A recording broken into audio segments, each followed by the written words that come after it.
All right, so we're diving into one of those deep dive requests that makes you go, huh, who knew? The 1973 oil crisis, could it really be traced back to, like, the butterfly effect in action? There's a reason that idea is so fascinating to people. Makes you think about all those what-if moments in history. Totally. And that's where we're headed today. How these seemingly small things might have snowballed into this huge crisis. Get ready, because we're talking way more than just, like, gas lines and grumpy commuters here. Oh, absolutely. This is global power shifts, unintended consequences, the whole shebang. Choices made continents apart, ending up with huge GE ripple effects. I am here for it. Sign me up for this historical whirlwind. Where do we even start with all this? Got to rewind a bit, back to after World War II. Demand for oil, as you can imagine, shot through the roof. Yeah, rebuilding, economies going wild, everyone needs fuel. Makes sense. So who was top dog in oil production back then? Might surprise you. It was the U.S., the oil titans, really. No way, seriously. I always think Middle East, that's like the oil source in my head. Common thought, but nope. U.S. had massive reserves. Here's where it gets interesting, though. As their own economy boomed in the 50s, they needed more oil than they were producing. Uh-oh, trouble brewing. You could say that. They turned to the Middle East, Saudi Arabia specifically, to fill that gap. Okay, so that's gotta be a pretty big flap of the butterfly wings right there, yeah. Relying on someone else for something that important. Exactly. And it's not even just relying on a country. It's that this gave groups like OPEC way more power on the world stage. Hold up, for those of us who don't speak acronym, OPEC, that's... Organization of the Petroleum Exporting Countries, think of them like the oil cartel. They controlled a huge chunk of the world supply. Gotcha. Okay, so U.S. relying more and more on Middle Eastern oil basically hands OPEC, Saudi Arabia especially, a lot of influence, huh? What if they'd stayed independent, though? What then? Now that is the million-dollar what if. If the U.S. didn't need that oil so badly, OPEC wouldn't have had as much leverage. The 73 crisis, it might have gone totally differently, maybe less global impact. Wild. This tiny choice, like where to buy your oil from, having these huge consequences. But it wasn't just economics at play here, right? We've got the whole Arab-Israeli conflict going on in the background, too. Exactly. It wasn't just about the oil itself. This conflict added a whole other layer. Political power, alliances, you name it. All this tension, all playing out in one very volatile region. Yeah, our sources paint a picture of the Middle East as like this powder keg waiting to blow, and you've got the U.S. and the Soviet Union basically tossing sparks around. Oh boy, were those sparks flying. U.S. was backing Israel, while the Soviet Union was on the side of many Arab nations. Yeah, recipe for tension for sure. Okay, so we've got this like powder keg of Cold War tensions, this power struggle over oil, and then bam, 1973, the Yom Kippur War kicks off. Our sources really point to this as a turning point. Oh, absolutely. This wasn't just some regional thing. This was major.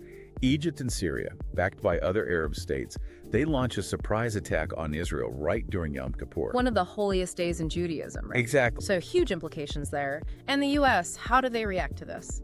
They doubled down on support for Israel, sending military aid, financial aid, the whole 9 yards. Now, put yourself in the shoes of these Arab nations, already on edge about Western influence. Not a good look. They're seeing the U.S. very clearly taking sides in this conflict, a conflict that, like we said, is hugely significant to them. Exactly. It was a powder keg moment, just waiting for that spark. And their response, the oil embargo. Ah, here we go. Things are about to get real.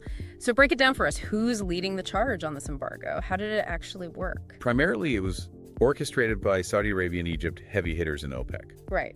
They knew they held a lot of cards. The West, the U.S. especially, relied so heavily on their oil. Right. So the strategy, cut off supply, send those oil prices through the roof, throw those economies into chaos. So it wasn't like all oil production stopped. It was more strategic, cutting off certain countries. Exactly. A targeted move, make them feel the pressure, especially those seen as supporting Israel. And let me tell you, it was effective. Okay, so the embargo hits. Paint the picture for me. What does this look like on the ground in those countries hit by it? Imagine you roll up to your local gas station, and there's a line of cars, a mile long, everyone desperate for gas. Prices quadrupled overnight. Panic in the streets, basically. Yeah, our sources talk about the U.S. and Japan getting slammed particularly hard. What made them such easy targets? Both were super reliant on oil imports, especially from, you guessed it, the Middle East. Their whole economies built on this assumption that oil would be cheap, plentiful, always there. The embargo, it was like throwing a wrench right in the gears of their entire system. And it wasn't just like getting to work or going on a road trip, right? This affected everything. Oh, totally. Everything. Heating your home, transporting goods, you name it. It all ran on oil. And with the embargo, prices for basically everything went haywire. Businesses shutting down. It was an economic earthquake. Man, talk about a wake-up call. So what they do, these countries hit by the embargo, did they just wave the white flag and give in? It was a real crossroads. Yeah. Giving in was an option, sure, but that would mean like completely changing their foreign policy, right? So they went another way. Yeah. And it led to some pretty massive changes. Okay, like what? Tell me more.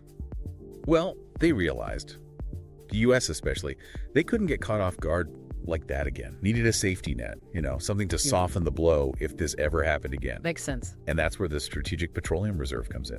Oh yeah, the Strategic Petroleum Reserve. I've heard of that, but remind me, what is it exactly? Basically, it's a huge GE national, break glass in case of emergency stash of oil. No kidding. Yep. Buried deep, these underground salt caverns, millions of barrels of oil, ready to go if supply gets messed up. So like a strategic oil savings account. Smart. Did it work though? Has it actually prevented any crises? It's definitely shaped how the U.S. handles energy, that's for sure. Think of it this way. Having that reserve gives them more leverage, more breathing room when they're negotiating. I see. It's been tapped into a few times, hurricanes, stuff like that. But just having it there, that changes things. Interesting. Speak softly but carry a big stick, right? Except this time it's speak softly and have a giant oil reserve. Exactly.